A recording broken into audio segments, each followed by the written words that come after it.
Doctor صاحب یہ بتائیے کہ بہترین مصارف آپ کے خیال سے آج کل زکوٰۃ کے کون ہیں؟ دیکھیں معاشرے کے اندر بہت سارے ایسے افراد ہیں کہ جو واقعی ضرورت مند ہیں، ٹھیک ہے،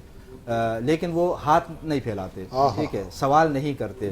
اور عام طور پر ہم میں سے بہت سارے لوگوں کی غلط فہمی یہ ہے کہ ہم ایسے لوگوں کو حقدار نہیں سمجھتے کیونکہ ہاتھ نہیں پھیلا رہے، ہمارے سامنے وہ اپنی عزت نفس مجروح نہیں کر رہے. ہم تو صرف انہی لوگوں کو محتاج سمجھتے ہیں، ضرورت مند سمجھتے ہیں کہ جو ہم سے بار بار ڈیمانڈ کرے، بار بار تقاضا کرے اور گاڑی کے پیچھے جو ہے آگے سگنل تک آ جائے، انہی کو نہیں. یہ لوگ زیادہ مستحق ہیں، ایسے افراد کہ جو نہیں مانگتے آپ سے، لیکن آپ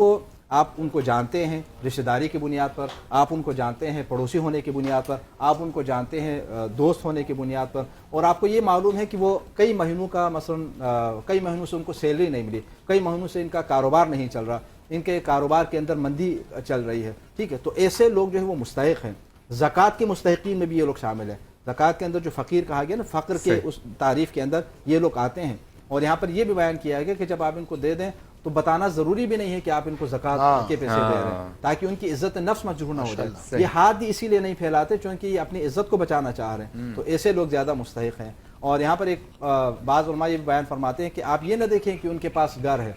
ٹھیک ہے، آپ یہ نہ دیکھیں کہ اس کے پاس سواری ہے، سواری ہونے کے باوجود، گھر ہونے کے باوجود پھر بھی وہ زکوٰۃ کا مستحق ہو سکتا ہے، پھر بھی وہ آپ کی امداد کا مستحق ہو سکتا ہے. اس سے یہ تو نہیں کہا جائے گا نا کہ آپ گھر چھوڑ کر گھر بیچ دیں اور پھر اپنے مخارج چلائیں، آپ اپنی سواری بیچ دیں اور پھر جو ہے آپ یہ بھی بہت سے لوگوں میں طعنہ زنی کی عادت ہوتی ہے. تو ایسا ہرگز نہیں ہے. ایک آدمی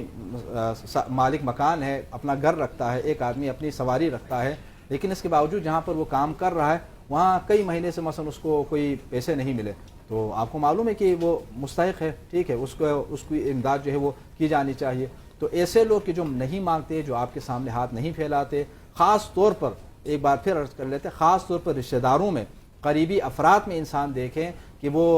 وہاں پر اگر کوئی محروم ہے، وہاں پر اگر کوئی محتاج اگر ہے تو ان کی مدد کا سے جو ہے وہ اس سلسلے کو آگے بڑھائیں اور پھر باقی لوگوں کی طرف چلے جائیں. یہاں پر ایک اور بات عرض کر لوں، والدین کے اوپر بھی خاص طور پر توجہ دیں، ٹھیک ہے. والدین جب ظاہر ہے عمر کے ایک خاص حصے تک جب پہنچ جاتے ہیں اور بچے جب بڑے ہو جاتے ہیں تو ان سے مانگتے نہیں ہیں، لیکن آپ کو معلوم ہے کہ ان کی ضروریات بھی ہیں، ٹھیک ہے. ان کی آپ شاید بچوں کے ساتھ آج والدین کے احترام کے حوالے سے ہی بات کر رہے ہیں، تو انتہائی اہم ہے ان کی ضروریات کا خیال رکھنا. ان کو اچھا لگتا ہے کہ ان کا بیٹا ان کو کچھ دے رہا ہے، تو ضروری تھوڑی ہے کہ وہ آپ سے کہیں تبھی آپ ان کو کچھ دے دیں، ٹھیک ہے. آپ وہ نہ بھی کہیں تب بھی جو ہے ان کی ضروریات کا خیال رکھنے نا، ان کو دے دینا، یہ بالکل واجبات میں سے. اچھا، زکوٰۃ کی بات ہم کر رہے ہیں تو زکوٰۃ میں یہ بتائیں کہ جو زیورات پہ زکوٰۃ ہے، گولڈ پر،